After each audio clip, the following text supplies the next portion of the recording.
pengubah arus. Perangkat ini fungsinya untuk mengubah arus AC menjadi DC.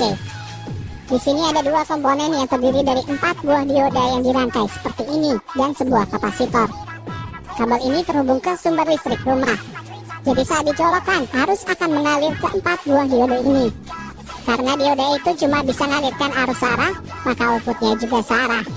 Di atas akan mengalir arus positif dan di bawah akan mengalir arus negatif. Di sini sebenarnya proses pengubahan arus AC ke DC sudah selesai. Tapi kalau kita lihat arus yang dihasilkan kurang stabil.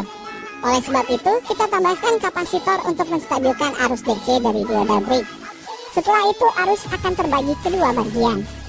Yang pertama, arus akan mengalir ke transformator dan satunya akan mengalir ke bagian penguat frekuensi.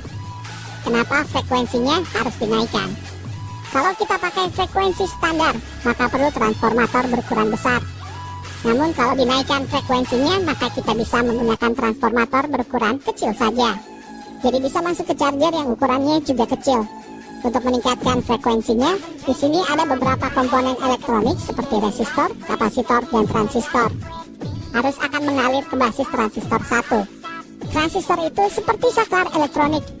Kalau basisnya dikasih arus, maka kedua kaki ini akan terhubung. Sehingga arus akan mengalir ke kumparan primer transformator melewati transistor 1 dan ke negatif. Tapi karena di sini ada resistor, maka tegangan yang ke basis juga kecil. Sehingga arus yang mampu dialirkan oleh transistor 1 juga masih kecil. Lalu di percabangan ini arus akan terbagi masuk ke kapasitor. Kapasitor ini seperti baterai. Jadi kalau dapat arus, dia akan terisi.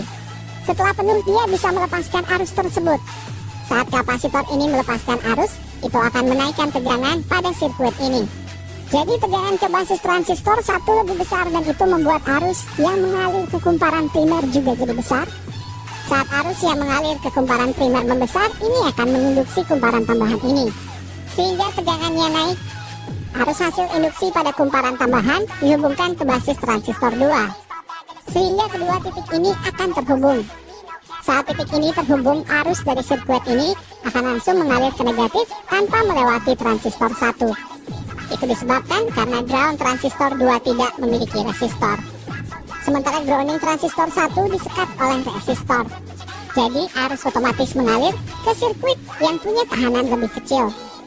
Ketika ini terjadi, basis pada transistor 1 terputus. Saat ini terputus, arus pada kumparan primer akan menghilang. Menghilangnya arus pada kumparan primer juga menurunkan tegangan pada kumparan tambahan. Sehingga tidak cukup untuk mengaktifkan transistor 2.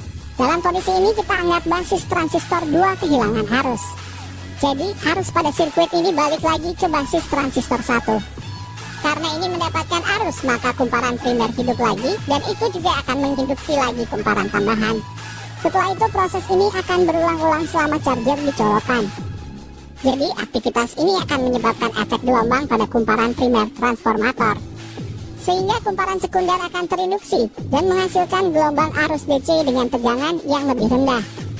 Arus ini selanjutnya masih dialirkan ke sebuah dioda dan kapasitor untuk membuat arusnya jadi makin stabil.